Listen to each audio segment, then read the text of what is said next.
Entre Horta et Santa Maria, on a 200 000 à faire. 200 000, c'est une formalité. Après les 2800 000 qu'on vient de faire, effectivement, 2 jours, 2 fois 24 heures en mer, même pour les enfants, c'est vraiment très très facile. Ils prennent ça comme la chose la plus évidente du monde.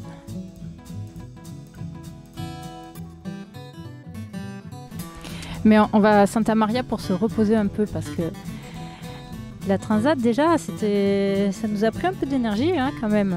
C'était un peu fatigant.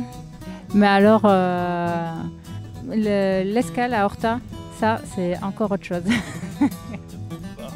Il y a un bar déjà, il y a un resto. On a retrouvé les Mawel, Mahavir, qu'on connaît depuis le Cap-Vert, avec qui on a fait un petit bout de chemin. À chaque fois, on s'est retrouvés dans différentes escales.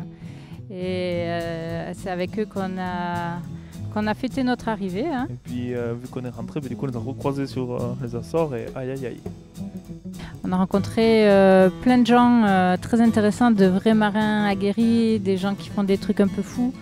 Et c'était assez génial. Ouais, on a pu rencontrer Sven Irvind, un Suédois qui navigue depuis les années 60 que sur des tout petits bateaux de sa fabrication.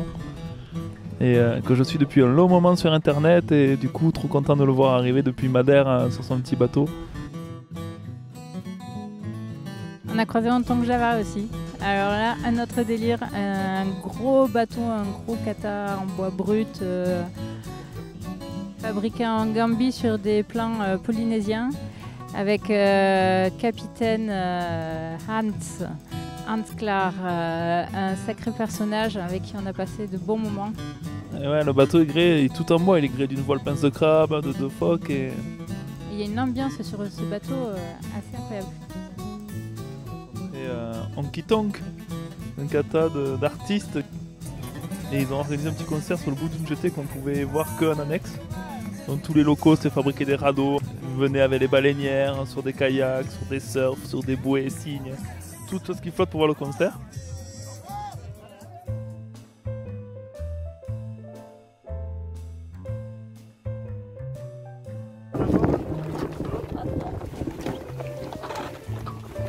C'est moi qui l'ai mis très vite.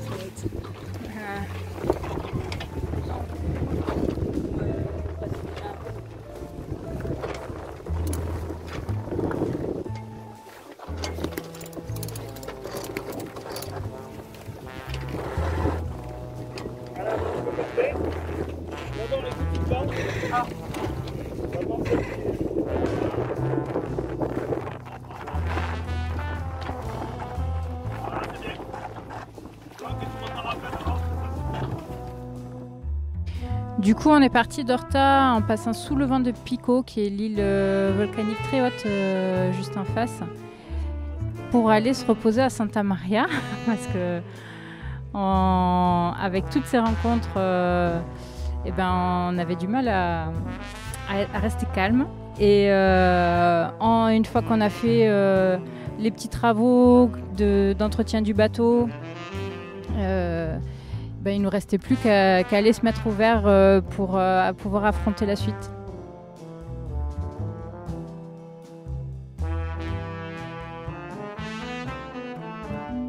Du coup, oui, donc très peu de vent. On est parti à la voile, mais très rapidement, on est passé sous le vent de Pico. Il a fallu mettre le moteur. C'est ça. Non, c'est toi. Elle dit, attends, il va rentrer dans la cabine. Non, tu vas mettre un truc. Ah bon. Il rentre dans la cabine, ça fait, je crois que c'est le lendemain.